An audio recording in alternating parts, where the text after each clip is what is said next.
Hello, good evening. आजच्या आपल्या topic मध्ये म्हणजे क्लासिफिकेशन ऑफ एनिमल्स पार्ट 1 मध्ये सर्वांचं स्वागत आहे. मी डॉक्टर स्वरश्री गायकवाड तुमच्या सोबत सुरुवात करूया लगेचच आजच्या लेक्चरला. तर क्लासिफिकेशन ऑफ एनिमल्स जे आहे ते आपण कोण्या बेसिसवर करतो आहे हे सगळ्यात पहिले बघूया आणि त्यानंतर मग क्लासिफिकेशनच्या मेन एरियामध्ये आपण जाऊयात. ओके,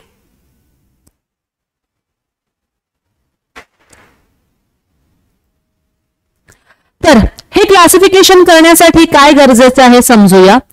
शरीर संघटनेचे स्वरूप आपण इथे बघतो आहे म्हणजे लेव्हल ऑफ ऑर्गनायझेशन तुम्हाला बघायची आहे की नेमकं लेव्हल ऑफ ऑर्गनायझेशन कसं झालं, म्हणजे प्रत्येकाचं जे शरीर बनलेलं आहे हे शरीर कोणत्या प्रकारे बनलेलं आहे, म्हणजे तो फक्त सेल पासून बनलेला आहे का, तो फक्त टिश्यू पासून बनलेला आहे का, की सेल टिश्यू एकत्रित येऊन ऑर्गन तयार झाले का, की ऑर्गन सिस्टीम तयार झालेली आहे.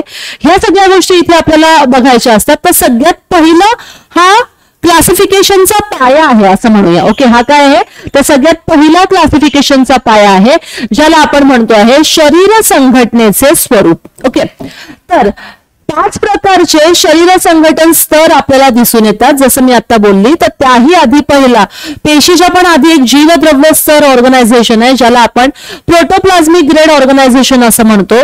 दुसरं जे आहे त्याला आपण पेशी स्तर ऑर्गनायझेशन म्हणतो आहे, सेल्युलर लेवल ऑर्गनायझेशन. थर्ड उती स्तर ज्याला आपण टिश्यू लेव्हल ऑर्गनायझेशन म्हणतो. चौथं जे आहे त्याला आपण इंद्रिय किंवा अवयव स्तर म्हणजे ऑर्गन लेव्हल ऑर्गनायझेशन म्हटलं जातं. आणि त्यानंतर जे आहे तर इंद्रिय संस्था डेव्हलप झालेले आहे, अवयव संस्था स्तर तयार झालेला आहे म्हणजे ऑर्गन सिस्टीम लेव्हल ऑर्गनायझेशन आपल्याला दिसून येते. तर इथे लक्षात घ्या लेव्हल ऑफ ऑर्गनायझेशन मध्ये एक पूर्ण माणसापर्यंत आपण पोहोचलोय, पण हे पोहोचण्यासाठी आपण कुठल्या पद्धतीने गेलो तर आपण सेल, देन टिश्यू, त्यानंतर ऑर्गन्स आणि ऑर्गन सिस्टीम आणि कंप्लीट मानव तयार झालेला आहे. पण त्याच्याही आधी जर आपण जातो आहे तर आपण ऍटम पासून जातो. हा म्हणजे जो अणू आहे प्रत्येक सजीव म्हणा प्रत्येकाचं अस्तित्व सुरू झालेलं आहे ते या अणूपासून सुरू झालेलं आहे. या अणूचं खूप सारे अणू एकत्रित आले, मॉलिक्यूल झाले, मॉलिक्यूल पासून मॅक्रोमॉलिक्यूल झाले, या मॅक्रोमॉलिक्यूल पासून ऑर्गॅनेल मध्ये आलो म्हणजे आपण म्हणूया जीवद्रव्य स्तरापर्यंत आलो आणि त्यानंतर आपण सेलमध्ये आलो आणि व्यक्ती किंवा जे काही आपण म्हणूया सजीव तयार झाले तर ते या लेव्हलला तयार झालेलं आहे. तर काही फक्त पेशी स्तरावरती थांबले, काही उती स्तरावरती, काही अवयव स्तरावरती. तर ह्या सगळ्या गोष्टींचं डिटेलमध्ये आपल्याला या लेक्चरमध्ये बघायचं आहे. तर जीवद्रव्य स्तर ऑर्गनायझेशन म्हणजे काय तर एकपेशीय प्राण्यांचं जे शरीर असतं हे पेशी घटक समुच्चय म्हणजे सेल ऍग्रिगेट्स या प्रकारच्या संघटन स्तराचे असतं जसं प्रोटोझोआमध्ये आपल्याला हे दिसून येतं. ओके, त्यानंतर पेशी स्तरामध्ये काय आहे ते सेल्युलर लेव्हल ऑर्गनायझेशन दिसून येतं. या प्रकारचे संघटन हे बहुपेशीय मध्ये आपल्याला दिसून येत आहे. या प्राण्यांच्या शरीरात अनेक पेशी असून अवयव तयार करत नाहीत. ओके, त्या ठिकाणी अवयव तयार करत नाही पण अनेक प्रकारच्या पेशी असतात त्या केवळ पेशीच्या स्वरूपात संघटित झालेल्या असतात. पेशी मिळून अवयव, टिश्यू, अवयव असं नाही तयार झालेलं आहे, फक्त पेशी संघटित झाल्या आणि प्रत्येकाने काय तर आपापले कामं केले आहेत. ओके, उदाहरणार्थ पोरीफेरा संघातील जे स्पॉन्जेस आहे किंवा मिझोझोआन आहे ते. ओके, त्यानंतर आहे उती स्तर ऑर्गनायझेशन. तर काही प्राण्यांमध्ये सारख्या क्षमतेच्या पेशी एकत्रित आले आणि त्यांनी काय फॉर्म केलं तर त्यांनी टिश्यू फॉर्म केले. ओके, त्या ऊतींमध्ये रूपांतरित होता, पेशी एकत्र येऊन ऊतींमध्ये रूपांतरित झाल्या. उदाहरणार्थ सिलेंडराइटा आणि टिनोफोरा संघातील सर्व प्राणी काय दाखवतात तर उती स्तर संघटन दाखवतात. त्यानंतर इंद्रिय किंवा अवयव स्तर ऑर्गन लेव्हल ऑर्गनायझेशन ज्याला आपण म्हणूया. काही प्राण्यांमध्ये सारख्या क्षमतेच्या सर्व उती एकत्रित आल्या.